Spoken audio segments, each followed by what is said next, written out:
Un commerçant itinérant aperçoit une noble dame assise seule sur un banc, en train de déguster un sandwich qui a l'air vraiment appétissant. Il s'approche d'elle et lui demande s'il peut y goûter. La dame accepte volontiers, car elle est toujours heureuse de partager ses repas avec les autres. Elle fouille dans son panier de pique-nique et prépare un sandwich pour l'homme. Quand il le goûte, il est ravi par son goût délicieux, alors il demande à la dame si elle accepterait de lui donner la recette. Cependant, il aurait probablement dû poser cette question avant de le manger, car la jeune fille l'informe que le sandwich contenait de la viande de loup à cornes noires. Le marchand s'excuse maladroitement et vomit à côté d'un arbre, car il n'aurait jamais pu imaginer qu'elle lui donnerait un sandwich à la viande de monstre. Les Blackhorns sont connus pour leur chair toxique, il pense donc que la jeune femme doit être folle pour en manger aussi nonchalamment, mais même si elle est bizarre, elle n'est pas stupide. Elle a fait beaucoup d'efforts pour traiter la viande afin qu'elle soit suffisamment sûre à manger, mais jusqu'à présent, personne n'a été assez ouvert d'esprit pour donner une chance à sa cuisine. Quelques jours plus tard, Melf assiste à un banquet et ne se lasse pas de la grande variété de viande qu'elle peut déguster. Tout ici est à la fois délicieux et bien présenté, elle a donc du mal à choisir quoi manger ensuite, mais avant qu'elle ne puisse s'éloigner toute seule, Madame Talbot s'approche et lui rappelle qu'elle n'est pas là pour la nourriture. Le banquet d'automne est un prétexte pour tous les nobles du pays de se réunir et de nouer des relations entre eux pour des raisons politiques. En clair, Melf est là pour trouver un autre type de viande. Elle ne voulait pas vraiment venir, car elle savait qu'elle s'ennuierait à mourir, mais sa belle-mère a menacé de l'envoyer dans un monastère et de la faire devenir nonne si elle ne se fiançait pas avant la fin de l'année, elle n'avait donc pas le choix. Son père n'était pas aussi insistant, mais il lui a tout de même demandé de trouver quelqu'un rapidement, c'est pourquoi elle a accepté de participer à cet événement. Cependant, les choses ne se passent pas bien pour elle, car tous les nobles présents la reconnaissent comme la monstrueuse mangeuse de viande et ne veulent pas avoir affaire à elle. Elle décide de se rendre dans une autre partie de la fête où la plupart des chevaliers se sont rassemblés, et elle prévoit de trouver un chevalier qui n'a pas entendu les rumeurs à son sujet et de le convaincre de l'épouser avant qu'il ne découvre son petit passe-temps, mais avant qu'elle ne puisse parler à qui que ce soit. Une grande agitation éclate lorsque plusieurs nobles crient que des monstres attaquent le banquet. On ne peut pas dire que ce soit surprenant, car cela devait forcément arriver quand on organise un banquet avec des tonnes de nourriture au milieu de la forêt, mais ce n'est pas le sujet pour l'instant. Melf se met à courir avec le reste des nobles tandis que les chevaliers se précipitent pour affronter le monstre, mais elle remarque alors un couple de personnes âgées à proximité qui semblent avoir des difficultés. Elle s'approche pour leur demander si tout va bien, mais bien que le couple ne soit pas blessé, la canne de l'homme vient de se casser, et il ne peut plus se relever tout seul. Melf propose de l'aider à se mettre debout afin qu'ils puissent tous quitter les lieux, et ils lui sont reconnaissants de son aide, mais à ce moment-là, leurs yeux s'écarquillent car il y a quelque chose d'énorme derrière Melf. Elle se retourne et est choquée de voir une corne noire sauvage se dresser juste devant elle. Elle a encore le temps de s'enfuir sans que le monstre ne la remarque, mais si elle le fait, le couple de personnes âgées sera en danger. Elle commence donc à crier pour attirer l'attention du monstre et l'inciter à la suivre loin des personnes âgées. Elle est heureuse d'avoir réussi à les sauver, mais elle ne peut pas courir plus vite que lui, donc cela pourrait bien être la fin pour elle. Cependant, alors qu'elle est sur le point d'être piétinée, un chevalier solitaire se précipite et décapite la corne noire d'un seul coup. Il s'agit de Rogier Galbraith, connu sous le nom de « Duc sanguinaire » en raison de sa cruauté au combat. Les gens ici semblent vraiment aimer les ragots, car Rogier vient de leur sauver la vie, mais ils sont trop occupés à murmurer à quel point il est terrifiant pour le remercier comme des gens normaux. Melf se tait lorsqu'elle réalise que l'homme qui se tient devant elle est le célèbre Duc sanguinaire. Elle ne sait pas si les rumeurs le décrivant comme un tueur en série sanguinaire sont vraies ou non, mais cela n'a aucune importance pour elle à ce moment-là, car Rogier est bien trop séduisant pour qu'elle s'en soucie. Elle se lève et se présente à lui, ce qui surprend Rogier, car la plupart des femmes auraient déjà pris la fuite dans une situation comme celle-ci. À ce moment-là, Melf remarque que du sang de Blackhorn coule vers la bouche de Rogier, et elle lui demande frénétiquement de l'essuyer avant qu'il ne l'ingère accidentellement, car le sang d'un Blackhorn corrompu est incroyablement toxique pour les humains, et même s'il n'était pas corrompu, elle sait par expérience personnelle que l'ingestion du sang cru d'une bête provoque une diarrhée sévère. Rogier ne sait pas quoi dire à ce moment-là, car il n'a jamais rencontré une fille qui en sache autant sur les monstres, et Melf se rend vite compte qu'elle l'a peut-être effrayé en parlant trop. Rogier apprécie l'inquiétude de Melf, mais il a déjà préparé de l'eau bénite pour faire face à une éventuelle intoxication sanguine. Il en propose même à Melf, car même si elle n'a probablement pas avalé de sang, il vaut mieux être prudent. Rogier remarque alors que sa robe est couverte de sang, il lui propose donc de l'emmener quelque part pour qu'elle puisse en changer, mais bien que Melf apprécie le geste, elle lui dit que ce n'est pas nécessaire. Le sang de monstre se lave très facilement avec un peu d'eau chaude et du bicarbonate de soude, sa robe n'est donc pas abîmée, mais ce n'est pas ce à quoi Rogier faisait allusion. La plupart des nobles sont dégoûtés à l'idée de porter des vêtements tachés de sang de monstre, ils se demandent donc pourquoi cela ne semble pas la déranger. Sans réfléchir, Melf laisse échapper qu'elle massacre des monstres tout le temps, elle a donc l'habitude d'être couverte de sang de temps en temps. Rogier est choqué d'apprendre que Melf massacre des monstres, et elle se rend compte qu'elle en a trop dit, alors elle s'excuse, mais au lieu d'être dégoûté par elle, Rogier éclate de rire, car il se souvient avoir entendu des rumeurs selon lesquelles Melf mangeait des monstres, et il n'arrive pas à croire que ce soit vrai. Les monstres de ce monde sont très différents des animaux ordinaires. En raison de l'énergie magique que contient leur corps, la consommation de viande de monstres provoque généralement des vomissements et de la fièvre, c'est pourquoi elle est généralement jetée, mais Melf a toujours trouvé cela du gaspillage. Il est inutile de le cacher maintenant, elle admet donc que les rumeurs sont vraies et que lorsqu'elle regarde ce cadavre là-bas, la seule chose à laquelle elle peut penser, c'est à quel point la viande serait savoureuse, mais elle se rend compte que le dire à voix haute rend les choses encore pires. À ce stade, elle s'attend à ce que Rogier s'éloigne maladroitement d'une minute à l'autre, alors elle affiche son plus beau sourire, je ne sais plus quoi faire, et attend de voir ce qu'il va faire, mais il s'avère que Rogier est en fait enchanté par le joli sourire sur le visage couvert de sang de Melf, à tel point qu'il peut à peine la regarder dans les yeux. Il lui prend donc la main et commence à l'éloigner de la fête. Au bout d'un moment, Rogier se rend compte qu'il devrait probablement dire quelque chose pour que la situation ne devienne pas gênante, alors il demande à Melf si la viande du monstre a vraiment bon goût. Ce n'est pas la première fois que quelqu'un pose cette question à Melf, mais généralement, cela ne se termine pas bien lorsqu'elle donne une réponse honnête. Elle dit à Rogier que la viande de Blackhorn a en fait un goût très similaire à celui du bœuf, mais alors que la plupart des gens ricaneraient et ignoreraient son opinion en la qualifiant de folie, Rogier semble la prendre au sérieux, ce qui est une première pour elle, et elle en est donc très heureuse.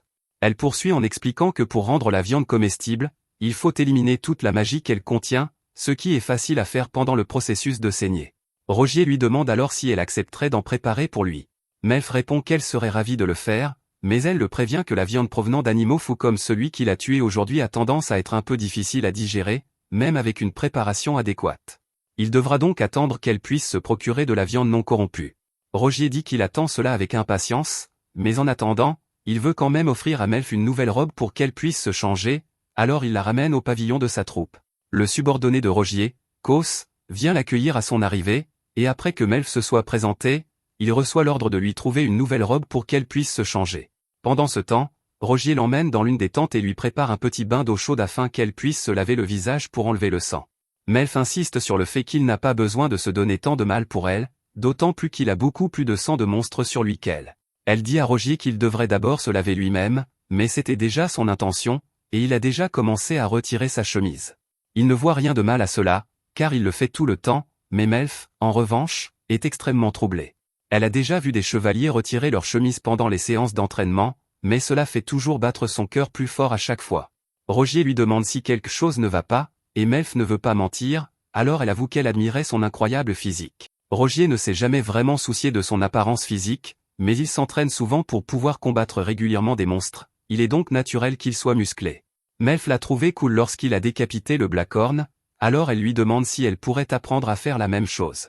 Rogier répond que n'importe qui peut apprendre à faire ce qu'il a fait, mais que dans le cas de Melf, ses bras ne sont pas assez musclés pour cela, et qu'il vaut mieux qu'elle le laisse se battre. Il lui demande s'il y a un monstre en particulier qu'elle aimerait affronter, car il serait prêt à le chasser pour elle. Dès qu'il dit cela, les yeux de Melf s'illuminent, car il y a tant de choses qu'elle meurt d'envie de goûter.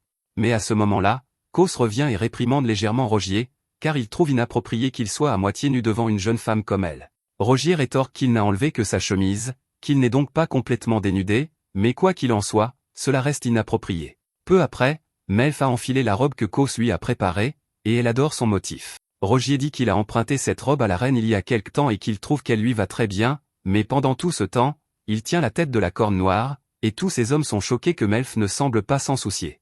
La plupart des dames se seraient évanouies si Rogier s'était approché d'elle avec cette chose, alors ils sont tous heureux qu'il ait enfin trouvé quelqu'un avec qui il s'entend bien. Plus tard dans la soirée, il est temps pour Melf de rentrer chez elle, et Rogier l'accompagne jusqu'à sa calèche. Elle le remercie une nouvelle fois de lui avoir sauvé la vie et lui dit au revoir. Il lui dit que la prochaine fois qu'ils se verront, il lui aura préparé un cadeau spécial, et elle répond qu'elle est impatiente, mais que s'il lui apporte un monstre, elle lui demande de le capturer vivant, car la viande sera meilleure ainsi. Rogier n'a jamais essayé de capturer un monstre vivant auparavant, mais il est prêt à relever le défi. Cependant, cela pourrait prendre un certain temps, alors en attendant, Melf offre à Rogier du jerky de monstre Scataby qu'elle a préparé, et elle lui assure qu'elle a été très minutieuse dans le processus de préparation, donc il n'y a aucun risque qu'il tombe malade en le mangeant. Si c'est Melf qui l'a préparé, Rogier est convaincu que c'est sans danger, alors il en prend une bouchée sans hésiter et est agréablement surpris par son goût délicieux. Kos gronde Rogier, car il est imprudent pour quelqu'un de son rang de manger de la nourriture sans l'avoir d'abord testée pour vérifier qu'elle ne contient pas de poison, mais Rogier répond que tout va bien et met un morceau de viande dans la bouche de Cos pour lui montrer à quel point c'est bon. Ils conviennent tous les deux que c'est délicieux, et Rogier dit à Melf qu'il a hâte de voir ce qu'elle pourra lui préparer la prochaine fois qu'ils se verront, mais soudain, elle baisse la tête. Elle est émue aux larmes par le fait que quelqu'un reconnaisse enfin son hobby et ne la trouve pas bizarre de manger de la viande de monstre. Elle se ressaisit pour pouvoir dire au revoir à Rogier, mais elle a hâte de le revoir. Il faut quelques jours à la calèche de Melf pour la ramener chez elle, et lorsqu'ils arrivent, il neige déjà dans la région. Melf regarde devant elle et, à sa grande surprise, elle aperçoit son père qui l'attend à la porte. Une fois arrivé, il lui ouvre la porte et elle lui demande si quelque chose ne va pas. Au début, elle pense qu'il est peut-être contrarié parce qu'elle n'a pas réussi à se fiancer, mais ce n'est pas exactement cela. Il lui rappelle qu'il n'est qu'un comte et qu'il ne sait pas comment gérer la situation maintenant qu'elle s'est engagée avec un duc. Melf ne comprend pas de quoi il parle, alors son père lui explique que Rogier Galbraith demande sa main et qu'il a déjà envoyé une lettre de demande en mariage officielle, mais qu'il ne sait pas comment répondre. Melf voit bien que son père est paniqué, et franchement, elle l'est aussi, car elle savait qu'elle et Rogier s'étaient bien entendus lors du banquet, mais elle ne pensait pas qu'il irait aussi loin aussi rapidement. Quant à ce qui s'est passé du côté de Rogier, après le départ de Melf, il est retourné à son pavillon pour faire le point sur ses fonctions auprès du prince héritier, également connu sous le nom de Maxime, le frère aîné de Rogier. Rogier l'informe que ses hommes ont terminé le ratissage de la zone pour s'assurer qu'il n'y a plus de bêtes dangereuses à proximité et que l'antre du monstre a déjà été traité de manière appropriée. Maxime le remercia d'avoir si bien fait son travail, mais il demanda à Rogier s'il pouvait cesser de s'adresser à lui de manière aussi formelle, car après tout, ils étaient frères. Cependant, Rogier répondit qu'il ne pouvait pas faire cela car, bien qu'ils soient liés par le sang, Maxime avait été nommé prince héritier il y a 17 ans et Rogier avait été adopté par la famille Galbraith, il n'était donc plus qu'un sujet de Maxime. Maxime comprend que Rogier ne va pas abandonner les formalités de sitôt, alors il lui demande s'il a autre chose à lui dire, comme par exemple le rendez-vous qu'il a eu récemment avec une jolie fille rousse. Rogier est choqué que Maxime soit déjà au courant, mais celui-ci lui répond qu'il surveille tout ce que fait son cher petit frère. Pendant que Rogier est distrait, Maxime fouille dans le panier de pique-nique que Melf lui a donné et en sort un morceau de viande séchée. Sans hésiter, il en prend une bouchée et, impressionné par son goût délicieux, demande à Rogier de quel type de viande il s'agit. Rogier soupire, car un prince héritier ne devrait vraiment pas manger quelque chose sans avoir vérifié ce que c'est, mais comme Maxime veut savoir, il lui répond que c'est du jerky à base de viande de scat, ces petites bestioles. Maxime trouve intriguant qu'un monstre puisse avoir si bon goût, alors il demande si c'est Melf qui l'a préparé, car si c'est le cas, elle pourrait bien avoir trouvé quelque chose d'intéressant. Mais au-delà du jerky, Maxime est beaucoup plus intéressé par ce que Rogier compte faire avec Melf. Normalement, il serait inconcevable que la fille d'un comte s'engage avec un duc, mais Rogier a toujours été malchanceux avec les femmes, alors rencontrer Melf pourrait être une occasion unique pour un solitaire comme lui. Rogier n'a aucune envie d'écouter les taquineries de son frère, alors il dit qu'il n'a rien d'autre à signaler et sort de la tente. Il trouve agaçant que son frère se mêle tout le temps de ses affaires, mais il admet que Maxime a peut-être raison. Il est rare que quelqu'un s'intéresse sincèrement à Rogier, et encore moins quelqu'un d'aussi courageux et captivant que Melf, il doit donc réfléchir attentivement à la suite des événements. Il finit par décider que la meilleure chose à faire serait de tenir sa promesse et de capturer le monstre que Melf lui a demandé, afin de pouvoir la surprendre lors de leur prochaine rencontre. Pendant ce temps, chez Melf, elle et son père sont occupés à regarder la lettre incrustée de pierres précieuses qui leur a été envoyée. Le père de Melf lui dit qu'avant son retour, un messager de la famille du duc est arrivé sur un aigle de feu pour livrer cette lettre. Melf est déçu de ne pas avoir pu voir l'aigle de feu en personne, mais là n'est pas la question. Son père lui demande ce qui s'est passé entre elle et le duc, alors Melf explique qu'elle a simplement été attaquée par un monstre et que Rogier est intervenu pour la sauver. Son père n'arrive pas à croire que ce soit vraiment tout ce qui s'est passé, car Melf n'avait jamais vu Rogier avant ce banquet, et maintenant il demande sa main. Melf jette un œil à la lettre, qui semble bien avoir été écrite par Rogier, car elle évoque tous les bons moments qu'il a passés avec Melf juste avant de demander sa main, mais Melf ne peut s'empêcher de se demander s'il n'y a pas une arrière-pensée derrière tout cela. Son père lui dit qu'elle n'est pas obligée d'accepter la demande si elle ne le souhaite pas, mais qu'il faudrait une très bonne raison pour refuser la demande en mariage d'un duc. Plus tard dans la nuit, Melf examine de plus près la lettre envoyée par Rogier et en arrive à la conclusion qu'il doit aimer la viande de monstre autant qu'elle, et qu'il souhaite donc se rapprocher d'elle afin d'avoir quelqu'un avec qui partager son passe-temps. Cependant, alors qu'elle serre la lettre dans sa main, elle remarque qu'une sorte de magie semble s'en dégager, et un message caché apparaît soudainement. Il dit que Rogier lui rendra visite avant la fin de l'hiver, plus précisément avant le 18 du mois, qui se trouve être demain, ce qui fait à nouveau paniquer le père de Melf. Melf est tout aussi troublée, car elle ne pensait pas le revoir si tôt. Elle ne sait toujours pas quelles sont ses intentions, mais cela ne sert à rien de s'inquiéter pour l'instant. Le lendemain matin, la belle-mère de Melf vient la réveiller dans sa chambre et est consternée de la voir encore en chemise de nuit à cette heure tardive. Elle invente une excuse et dit qu'elle attendait juste l'arrivée de Célia pour l'aider à choisir une tenue, mais en réalité, elle s'est réveillée littéralement une minute avant l'arrivée de Célia. En tant que belle-mère, Célia n'est pas particulièrement méchante avec Melf, mais elle n'est pas très gentille non plus, et elle ne manque jamais une occasion de critiquer toutes les décisions que prend Melf. Elle sait que c'est elle qui a insisté pour que Melf trouve un mari le plus vite possible, mais elle lui demande à quoi elle pensait en choisissant le duc sanguinaire parmi tous les autres. Melf se moque éperdument des commentaires de Célia, alors elle reste silencieuse pendant que ses servantes l'habillent, mais tout à coup, elle entend un rugissement puissant à l'extérieur. Elle se précipite pour ouvrir la fenêtre et aperçoit une nuée de dragons glaciaux qui s'approchent. Les dragons glaciaux sont courants dans la région, Melf comprend donc qu'il s'agit de l'envoyé de Rogier. Quelques instants plus tard, celui-ci vole jusqu'à la fenêtre de Melf et lui dit qu'il est venu lui demander sa main. Il mentionne également qu'il a apporté le cadeau qu'il lui avait promis la dernière fois, ce qui la réjouit, mais Célia est terrifiée par le dragon et crie à Melf de fermer immédiatement la fenêtre. Melf se penche à l'extérieur et demande à Rogier de faire atterrir les dragons près du pâturage nord. Une fois qu'il est parti, elle ferme la fenêtre et enfouit son visage dans le rideau pour cacher à quel point elle rougit. Elle savait déjà que Rogier était beau, mais le voir chevaucher un dragon avec tant d'aisance le rendait encore plus cool que d'habitude, et son cœur battait si fort qu'elle ne savait pas quoi faire. Pendant que Melf essayait de se calmer, Célia tentait depuis un moment d'attirer son attention, et lorsqu'elle finit par y parvenir, elle dit à Melf qu'elle va s'allonger un moment, car voir ce dragon l'a rendue malade. En partant, elle marmonne que Rogier doit vraiment être fou pour chevaucher des dragons comme ça, et qu'il n'est pas digne d'être duc, mais Melf refuse de la laisser continuer à dire du mal de Rogier, alors elle dit à Célia qu'elle a l'intention d'accepter la demande en mariage de Rogier, et qu'elle apprécierait que Célia s'abstienne de parler ainsi de son futur mari. Célia quitte la pièce en colère après cela, et environ une heure plus tard, Melf rencontre Rogier dans le pâturage. Elle lui explique qu'elle n'a appris sa visite qu'en lisant sa lettre hier, et qu'elle n'a donc pas pu préparer quoi que ce soit pour lui, mais Rogier ne s'en formalise pas. C'est plutôt lui qui devrait s'excuser d'être venu si brusquement. À ce moment-là, Cos intervient et dit que s'ils sont venus si vite, c'est uniquement parce que Rogier était impatient de la revoir, mais Rogier lui dit d'arrêter de dire des bêtises. Quoi qu'il en soit, Rogier demande à Melf où elle souhaite qu'il dépose son cadeau, et tout en parlant, il montre une cage enveloppée dans un tissu.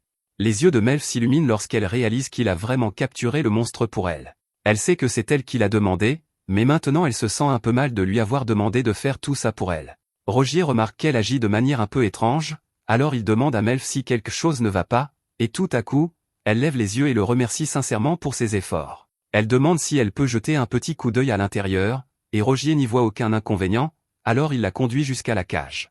Melf ne voit aucun mouvement à l'intérieur, alors elle demande à Rogier s'il l'a déjà tué, mais il retire le tissu pour révéler que le Moodle est toujours bien vivant, juste inconscient, et qu'il a même réussi à attraper un Moodle royal à la fourrure dorée, ce qui est extrêmement rare. Les Moodles sont des monstres ressemblant à des vaches, qui ont généralement une fourrure blanche, mais les Moodles royaux développent une couleur dorée à mesure qu'ils grandissent, ce qui rend leur fourrure incroyablement précieuse pour des articles tels que des manteaux et des écharpes. Cependant, leur viande finit souvent par être jetée, ce que Melf trouve très dommage.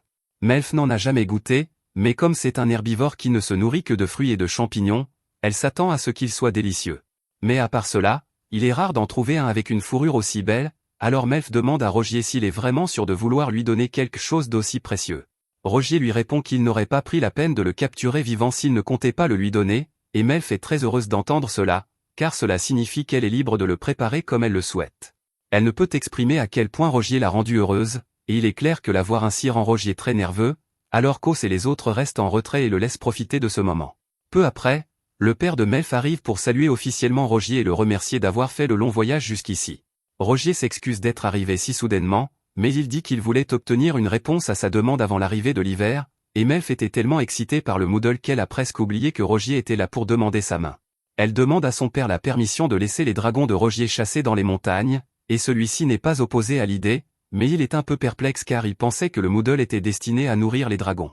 Cependant, Melf lui explique que le Moodle est en fait pour elle. Le père de Melf est surpris d'apprendre cela, car il pensait que Rogier ne connaissait pas son passe-temps, mais elle lui explique que Rogier a fait un détour spécialement pour goûter à sa cuisine à base de monstres. Elle demande alors à son père la permission d'ouvrir un centre de recherche afin de pouvoir commencer à préparer le Moodle dès que possible. Son père craint que voir Melf découper un monstre puisse rebuter Rogier, mais celui-ci prend la parole et dit au père de Melf qu'il la comprend dans une certaine mesure, qu'il est également au courant des rumeurs désagréables qui circulent à son sujet, et qu'il fait sa demande malgré tout.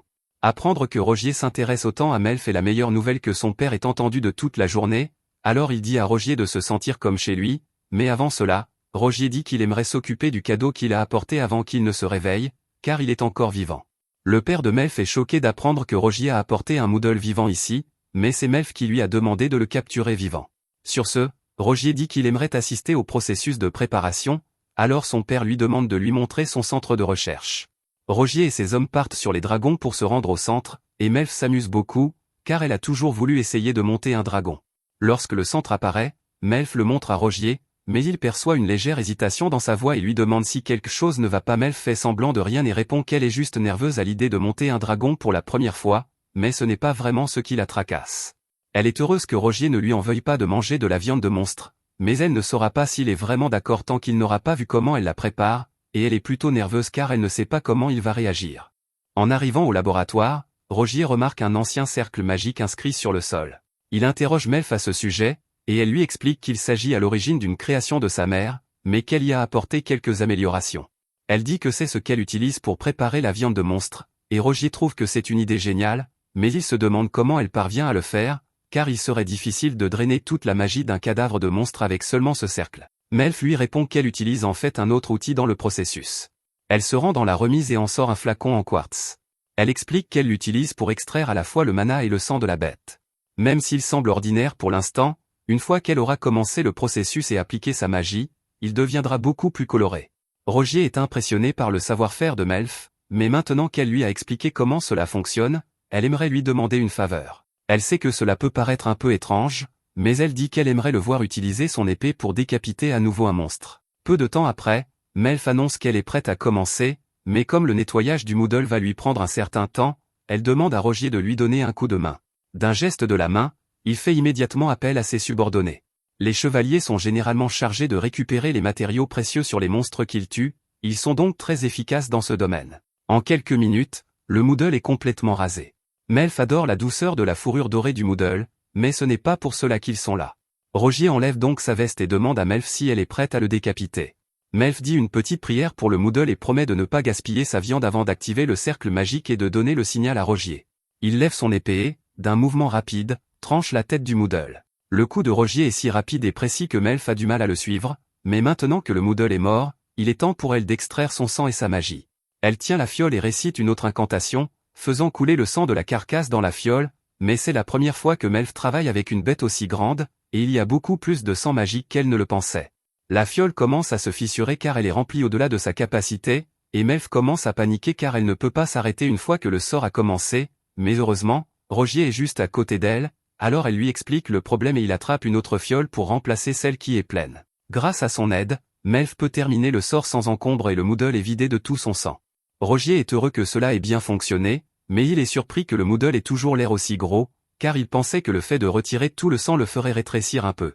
Melf explique que le sort qu'elle a utilisé cible spécifiquement le sang du monstre, laissant toute l'autre humidité intacte afin de préserver la saveur. Rogier est une fois de plus impressionné et demande comment le sort a été développé. Melf explique qu'il y a 17 ans, cette région souffrait d'une grave famine. Des centaines de personnes étaient déjà mortes de faim, car les terres ici sont pauvres en ressources et le sol est peu fertile. La mère de Melf a donc commencé à rechercher des moyens d'utiliser la population abondante de monstres dans la région.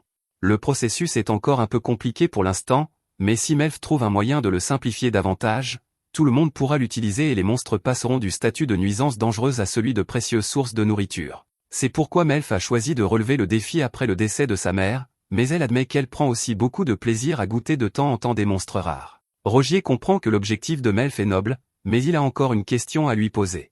Il brandit la fiole de sang magique et lui demande ce qu'elle compte en faire. Melf répond qu'elle utilise simplement l'énergie magique qu'elle contient pour allumer des feux et alimenter des lumières, et que cette quantité devrait lui suffire pour environ 2 mois avant qu'elle ne doive la remplir à nouveau, mais Rogier est surpris que ce soit là sa seule utilisation.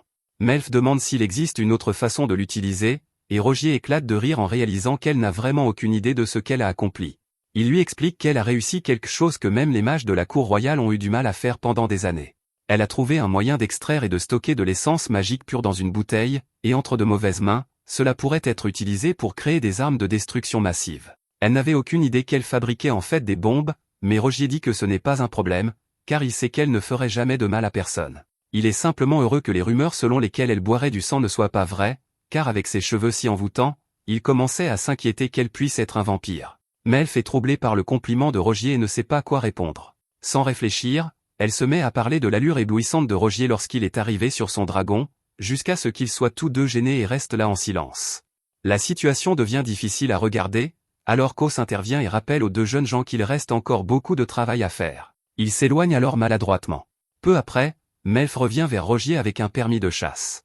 Rogier a donné les organes du Moodle à son dragon, mais cela ne lui a pas suffi, il doit donc partir chasser d'autres monstres avant qu'ils ne deviennent difficiles. À ce moment-là, l'estomac de Rogier se met à gargouiller, indiquant qu'il a lui aussi très faim.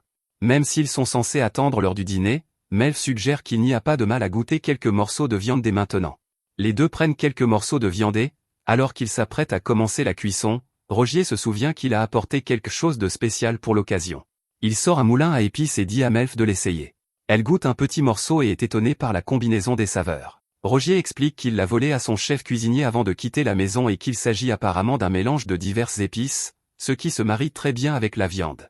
Rogier et Melf préparent deux brochettes et salivent d'impatience en attendant qu'elles cuisent, mais alors qu'ils sont là, Kos s'approche discrètement et leur demande ce qu'ils font. Rogier tente de dissimuler la vérité et répond qu'il ne se passe rien, mais Kos sent clairement l'odeur alléchante qui émane de là, il est donc impossible de le cacher. Rogier se souvient alors du permis de chasse qu'il a obtenu plus tôt, il le sort et essaie de faire partir Kos en lui ordonnant d'aller chercher des monstres pour les dragons. Kos répond qu'il le fera avec plaisir, mais il veut que Rogier l'accompagne, car c'est le meilleur combattant. Rogier essaie de se dérober en disant qu'il est occupé avec Melf, mais Kos le culpabilise en lui demandant quel genre de commandant se faufile pour manger un morceau pendant que son équipe meurt de faim. Rogier finit par céder et dit qu'il va préparer une brochette pour Kos également, mais Kos lui fait remarquer que toute l'équipe est là, et Rogier finit par en préparer une pour chacun d'entre eux.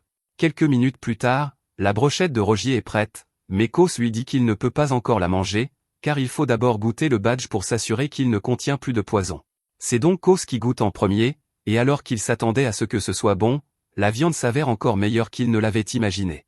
Il dit qu'elle n'a pas du tout un goût de gibier et qu'en fait, elles fond pratiquement dans la bouche à chaque bouchée. Melf est heureux d'apprendre que la viande est si bonne, mais entendre Kos décrire à quel point elle est délicieuse rend Rogier encore plus affamé qu'il ne l'était auparavant. Il dit à Kos de se dépêcher d'annoncer que la viande est propre à la consommation, mais Kos veut le taquiner un peu, alors il dit à Rogier qu'il ne peut pas encore être sûr que la viande soit vraiment propre à la consommation, car il faudrait quelques heures pour que l'énergie magique provoque des troubles gastriques, mais ni Rogier ni ses chevaliers ne veulent attendre aussi longtemps. Melf est également à bout, elle dit donc aux soldats qu'elle en a assez d'attendre, mais que si quelqu'un tombe malade après avoir mangé la viande, elle fera tout ce qui est en son pouvoir pour leur préparer des médicaments. C'est une assurance suffisante pour eux, ils prennent donc tous une brochette et se servent. Tout le monde est ravi par le goût, en particulier Melf, car c'est la viande de monstre de la meilleure qualité qu'elle ait jamais eu le plaisir de goûter.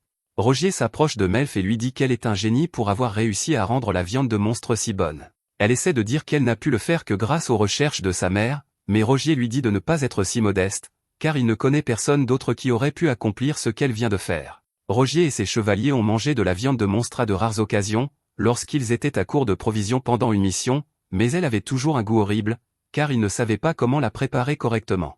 Ils demandent alors à ces hommes leur avis sur le talent de Melf, et ils sont tous d'accord pour dire qu'elle est un génie culinaire. Le groupe prépare quelques brochettes supplémentaires pour tout le monde, et Rogier s'apprête à en prendre une troisième lorsque Melf l'appelle soudainement. Il pense qu'elle va le gronder pour avoir trop mangé avant le dîner, alors il lui dit qu'il pourra finir son repas plus tard, mais ce n'est pas ce dont elle voulait lui parler. Elle dit à Rogier qu'elle s'apprête à retourner au laboratoire et qu'elle aimerait qu'il l'accompagne. Rogier suit Melf à l'intérieur, et elle le conduit dans une vieille pièce où traîne un tas de documents de recherche. Elle s'excuse pour le désordre, mais Rogier lui répond qu'il est normal que les laboratoires de recherche soient un peu en désordre, donc cela ne le dérange pas. Il jette un coup d'œil autour de lui et remarque deux épines pointues sur une table. Il interroge Melf à ce sujet, et elle lui explique qu'elle les utilise parfois pour piéger les monstres qu'elle capture. Il est intrigué d'apprendre que Melf sait également fabriquer des pièges pour capturer des monstres, car il se demandait comment elle parvenait à trouver des monstres sur lesquels tester ses techniques, mais elle lui répond qu'elle n'utilise pas toujours des pièges. Les chevaliers l'aident parfois et elle fait parfois appel aux chasseurs locaux, mais la plupart du temps, elle doit chasser seule. Rogier est surpris d'entendre cela, alors il lui demande si les gens d'ici n'approuvent pas ses recherches. Melf lui répond qu'il a raison, mais qu'elle ne peut rien faire contre leurs croyances, car les gens détestent naturellement l'idée de manger de la viande de monstre. Même lorsque sa mère a sauvé les masses affamées en préparant la viande pour la rendre comestible, Tous ceux qui ont survécu grâce à ces efforts nient le fait que la viande qu'ils ont mangée provenait de monstres. Ils considèrent que consommer des monstres est tabou, et n'ont donc jamais reconnu les recherches menées par Melf. Rogier pense qu'elle doit être assez courageuse pour persévérer dans ses recherches malgré le mépris des gens qui l'entourent, mais en réalité, leurs propos l'affectent parfois. Si tel est le cas, Rogier ne pense pas qu'elle devrait arrêter, mais il lui demande pourquoi elle continue ses recherches alors que personne ne les accepte. Elle se tourne vers Rogier et lui demande s'il se souvient de l'incident qui s'est produit il y a 17 ans. Il répond qu'il ne pourrait pas l'oublier, car c'est la raison pour laquelle il a été adopté par la famille Galbraith. Si les origines de Melf sont liées à cet incident, il sait qu'il lui sera difficile d'en parler, alors il la prend par la main et la conduit vers le canapé afin qu'elle n'ait pas à le regarder dans les yeux pendant qu'elle parle. Il rappelle à Melf qu'il est venu ici pour lui demander sa main, qu'il s'est donc renseigné sur sa famille et qu'il a une bonne idée de la controverse qui entoure ses recherches, mais il lui dit qu'il ne veut pas qu'elle abandonne. Il lui explique que si elle l'épouse, elle pourra continuer à travailler sans entrave grâce aux ressources de la famille Galbraith. Melf se raidit légèrement et répond à Rogier que s'il souhaite en savoir plus sur ses recherches, elle se fera un plaisir de lui enseigner tout ce qu'elle sait, et qu'il n'a donc pas besoin de se forcer à l'épouser. Cependant, ce n'est pas du tout ce qu'il voulait dire. Il lui répond que c'est elle qu'il souhaite mieux connaître. Il sait qu'il n'est pas exactement le meilleur choix comme partenaire, car il est connu pour être le duc sanguinaire, mais il veut savoir ce que Melf pense de lui. Il attend une réponse de Melf, mais celle-ci est trop stupéfaite pour parler, car elle s'était convaincue que Rogier ne s'intéressait à elle qu'à cause de ses recherches sur la viande de monstre, et elle n'arrive pas à croire qu'il l'apprécie réellement en tant que personne.